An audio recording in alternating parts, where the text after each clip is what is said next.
I don't want any more kids, because my husband keeps getting me pregnant, so I gave him the ultimatum that he has to get snipped or I'm leaving and taking the kids. My husband Jack, 28 meters, and I, 27 feet, have been together for 4 years.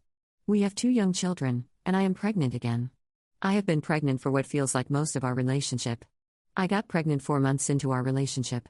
We got married a month before our daughter's first birthday and ended up with a honeymoon baby. After our son was born, I talked to my OB, and she put me on birth control. I have been taking it militantly. My daughter is now 3, and my son is 2. A little over a month ago, I discovered I am pregnant again, despite taking my birth control religiously. Canceling a pregnancy is banned in my state, and the pregnancy was discovered too far along to attempt to obtain one out of state. While Jack and I were nervous, we also love being parents and decided that 3 young kids would be a challenge, but 3 was a magic number for us. Then we went in for the first ultrasound and got some unexpected news: it's twins. Things have been tough financially, and while we were stressed but excited for a 3rd child, we were not expecting a 3rd and 4th child. Beyond the finances, I'm the primary caretaker, and I know that twins are going to be a lot. 3 children under 5 are already a lot, but 4 children under 5 are going to be really, really difficult for me. Physically, I'm tired of being pregnant. I've been pregnant or feeding for the majority of our relationship. It's exhausting, it feels awful, and I don't recognize my body anymore. 4 children are enough. I don't want more. I told Jack that I was done with pregnancy. I've been pregnant enough. I've been experimenting with different types of birth control for over a decade, and I still can't stop getting pregnant. Because pregnancy termination isn't a valid option where we live, we need something more permanent. He agreed and suggested an IUD. I told him no, if it failed, it could cause an ectopic pregnancy, which could end me, especially where we live. I've had birth control fail me multiple times already, and I'm not taking the chance, so I suggested a vasectomy. He was not open to the idea and was even upset that I suggested it and told me I should get my tubes tied. I told him a tubal ligation is a much bigger surgery, and I could be recovering for weeks, during which time I wouldn't be able to work or take care of our 4 young children, but he could ice his balls for a day or 2 and be done with it. He told me that not getting pregnant was ultimately my responsibility and topped it off by saying, "That's what your body, your choice means, your body, so you choose." That's when it went from a discussion to a full-blown fight. See, when I was 19, I had another birth control failure with my boyfriend at the time, Tom. I didn't want the pregnancy, but Tom did. I told him I was terminating it since it was my body and my choice, and Tom said some horrible things to me, including threatening me. I broke up with him and got it done. In response, Tom ended up following me one night and attacking me. I don't want to go into detail, but it was horrible, and he ended up going to prison for a number of charges related to the attack. Not only do I have a number of scars and some long-lasting physical effects, but I have PTSD as well. Jack knows about my history and diagnosis and has known from the beginning. I have a pretty prominent facial scar, so I was upfront about it early on in our dating. Jack always presented himself as very pro-choice, so I was shocked that he would say that. I got really emotional and started crying and shouting, and it turned into a full-blown fight. Eventually, I said that birth control is a two-way street, and so far, I've been the only one managing it, and he said, "And now we have 2 kids and 2 more coming, great job." I told him he sounded like Tom, and he got super pissed, basically said how dare you compare me to him, and maybe he might want kids one day with someone who doesn't compare him to her felon ex-boyfriend. I was stunned and horrified. I said, "Well then let's not waste any time," then packed up myself and the kids and drove to my parents' place. It's been about a week since the fight. I've spoken with Jack a few times, and he has since apologized and said he was out of line and was speaking from a place of anxiety after finding out about the twins, but also that I said things that were out of line and it was wrong of me to insist he undergo a medical procedure. He said that he can move on from the things I said and that he wants to see his children and be a family again. I told him no, that I didn't want to move on from the things he said to me. I can't just get over that, and I think we need space apart. Jack was upset by this, and while we talked, I brought up getting a separation agreement to manage custody and finances while we figure things out. He did not like this suggestion, said we didn't need to pull the courts into this. I haven't told a lot of people about what's happening, but my family and a couple of close friends. My sister and best friend both think I should throw the whole man away, but my brother, who is the only other one married with kids, thinks that I'm being extreme for what sums up to a fight between 2 scared people who both said nasty things. My mom is trying to be supportive but is occasionally reminding me that I don't want to be a single mother of 4 and telling me not to let my PTSD drive my decisions, while my dad is being completely unhelpful. He thinks jokes are helpful, like calling me doorknob because I can't stop getting knocked up, telling me to let the oven cool down, real knee slappers. I don't know what to do. My kids are happy to be at Grandma and Grandpa's house, but they miss their daddy. I'm 4 months pregnant and already uncomfortable as hell. I wish I could go back to being a happy little family, but I'm so hung up on the things he said in that fight. Am I destroying my family over one bad night? Am I being unreasonable for asking my husband to get a vasectomy? What do you think? Edit. I've noticed a lot of people recommending barrier methods of contraception. I have gotten pregnant using Johnny's twice. Our second child and my first pregnancy were both conceived while using this method correctly, proper fit, correctly applied, single use, not expired, no breaks, etc. I do not trust this method enough not to fail a third time. I know the failure rate is supposedly small, but it's not personally small enough for me. By the first pregnancy, I mean the pregnancy with Tom. With Jack, I was on the patch when I got pregnant with our daughter, using the plastic barrier method with our son, and the pill with the twins. So far, I haven't ever suspected that Jack has tampered with our birth control and always presumed that I'm a fertile myrtle. I recognize the comments and just want people to know I'm seeing the suggestion. I'm not dismissing it, but the thought of it is deeply upsetting and has provoked a lot of anxiety. I just wanted to make it clear that if the suggestion is only based on the plastic protection method, those pregnancies were with 2 different partners. While I know I always used the method properly with Tom, I do believe that Tom could have been fully capable of sabotaging the contraception. Relevant comments. You're not in the wrong, but your husband is though. Your body has already been through a lot. A tubal ligation is a serious surgery and you are right about being out of commission for a while when recovering. If he is more concerned with an imaginary future wife than he is for you, I don't think there is much hope for this marriage. We have 4 close friends who all got vasectomies. None of them bitched about it like your wimp of a husband. We actually had fun vasectomy-themed parties for them. On the off chance he does end up getting a vasectomy, make sure to do the follow-up appointments. One of the vasectomy Fantastic Four did not follow through and ended up with a post-vasectomy baby. Response: thank you. I feel like this is a lot of what has been so upsetting has been that he's thinking about some imaginary future wife when I'm right here, his actual wife, the mother of his children. It's like he's already imagining a future without me. Update. I in no way am forcing him to have a medical procedure, but I am saying that I do not want to be with a partner who is not willing to be snipped. This is an issue of compatibility.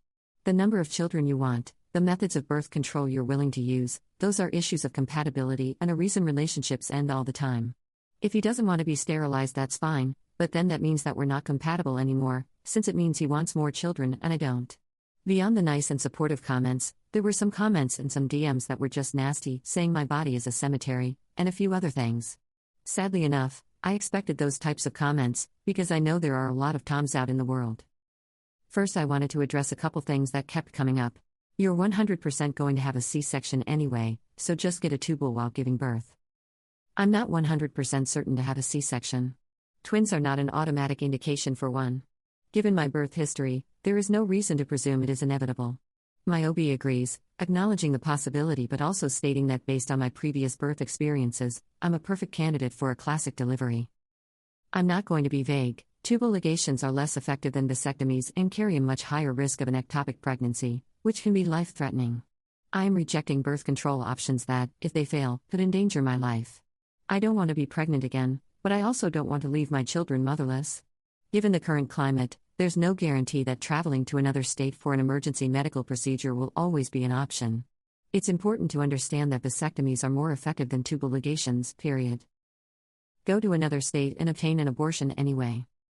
I truly appreciate the personal offers of assistance I've received in my messages, but the answer is no. I'm currently in my 2nd trimester, which I know is still legal in some places. However, at this point in my pregnancy, I don't feel comfortable pursuing that option. I'm 16 weeks along, and these babies are no longer just clusters of cells to me. I won't expand on this further because it's not open for debate. Why not adoption? With all due respect to those involved in adoption, it's not the right choice for me. This is a decision I've contemplated before, and now that I'm a mother, I know it's even less of a viable option. Carrying a pregnancy to term, having my babies, and then parting with them would be emotionally devastating. Leave him and give him full custody of the twins. No. Going through a full pregnancy, having my babies, and then being separated from them would be too painful for me. Jack is sabotaging your birth control. I've detailed my birth control methods in the original post, but I want to address this because it came up frequently. I have no reason to believe that Jack sabotaged my birth control. Accusing my husband of reproductive coercion without evidence is a significant accusation. I'm not alone in my experiences, there's a reason the term fertile myrtle exists. Your husband is a narcissist, psychopath, and he does no childcare. Historically, my husband and I have had a healthy and loving relationship outside of this argument. This incident is the first serious conflict we've had, and we've always been able to resolve our smaller disagreements through communication. He's an involved father, and the distribution of childcare is based on factors such as maternity leaves, work schedules, and my boob feeding. While someone assumed I'm the breadwinner, Jack actually earns more, although the difference is not substantial. When he is home, he participates in household chores and parenting. However, the things he said during the argument were concerning, and we are working through them together. To get down to the real update, since my last post, Jack and I have had a serious and honest conversation. I won't go through all the details, but it essentially boiled down to this: it's about the vasectomy, but also much more than that. I acknowledge that it was wrong of me to compare him to Tom, but it was even worse for him to weaponize my trauma against me in such a hurtful way. The way he intentionally used the same language as my harmer to hurt me was not acceptable and damaged the trust between us. He agreed that his behavior was unacceptable and admitted that he felt horrified and ashamed of his own words afterward, explaining, not excusing, that he snapped under stress. Regarding his comment about his next wife, he clarified that it wasn't a lack of commitment to me but rather a reaction from feeling hurt and wanting to hurt me back. He has apologized numerous times and seems genuinely remorseful. Regarding the separation, I am still moving forward with it. I need space and time, especially before the babies arrive. I'm staying with my parents, who, for the record, are not tired of me or the kids. We're a close-knit family. I only moved out when I moved in with Jack, and my sister moved out about a year ago, so they have been empty nesters, and my mom doesn't like that we live too far away, an hour. What I have realized with space and time is how deeply triggering the situation was for me. It's something that I can't fully explain to those without PTSD from DV, but those who know will understand. It has deeply unsettled me, and I'm struggling to get over it, so to speak. There is now a lot of fear towards my husband that wasn't there before, and it's going to take a lot to repair that trust and sense of safety. I cannot make a decision while I'm in this state, and I'm addressing this with my personal therapist. Overall, I told him that if he wanted to stay married to me, I needed two things from him: marriage counseling and a vasectomy, and even then, I still can't guarantee anything. He understands, but I don't know what will happen with a vasectomy right now. We focused more on discussing the fight, but he is very aware that it's now a deal breaker. We have a marriage counseling appointment set up for next week. I'm hoping that counseling will bring some clarity to the situation. In the meantime, for the next couple of months, I'm focusing on giving my kids lots of cuddles and preparing myself for 2 new babies to come into my world, with or without Jack. Update 2. I've been hesitant to update because I know a lot of people have strong feelings about the original posts. However, I've continued to receive comments since my last post, so I figured it was worth sharing an update as a lot has happened. Since my last post, we've gone through with the separation while maintaining 50-50 custody, but we only shared this with our closest friends and family. We also started attending weekly couples counseling, and to summarize, we both had a lot to work through and we both put in a lot of effort. I won't share his reasons for avoiding a vasectomy, but he did explain them to me, and part of it involved deconstructing certain beliefs about masculinity. We also worked on the deeper issue, his use of my trauma during a fight. That was always the biggest issue, far more than the vasectomy. We spent a lot of time addressing this, which opened up the door to other deeper issues for both of us. We stuck to our agreed-upon separation time because we both wanted to resolve our issues one way or another before the twins are born. While we worked with our therapist, we didn't discuss the vasectomy outside of structured therapy sessions. Our therapist felt it was best for Jack's choice to undergo the procedure or not to remain a non-discussion so we could focus on deeper issues. This approach helped make our discussions more productive, but it also meant I was left in the dark about his decision. There's been a lot of soul-searching and serious discussions between Jack and me. Things he said in therapy and our conversations have led me to believe he is deeply regretful of his words, understands their gravity, and is working to never repeat them. He hasn't reinforced those ideas or suggested he truly believed what he said. I've been open to his words while also being aware they could just be lip service. The agreed-upon separation period has ended, and we recently had our final therapy appointment during this time. Some things happened within our families that brought both complications and clarity. Jack went through with the vasectomy. He recovered quickly and was fine. I did not force him, it was his own decision. I didn't end the separation immediately after the procedure, and he knew this would be the case. We continued to do the work in therapy. He is not castrated or emasculated, he's the same man he was before, just no longer able to conceive. He had the procedure shortly after we started therapy but couldn't tell me due to our agreement not to discuss the vasectomy. He didn't get snipped to gain access to me, and I'm still pregnant anyway, and it wasn't solely to save the marriage. We are continuing therapy together and are in the process of reunification. We are still together. My husband has had a vasectomy, but now we have difficult decisions to make about the viability of living in this state and raising our children here. Following reunification, our next big hurdle is deciding whether to continue living here. This is something Jack and I have been discussing for a couple of years, and it's not brand new information.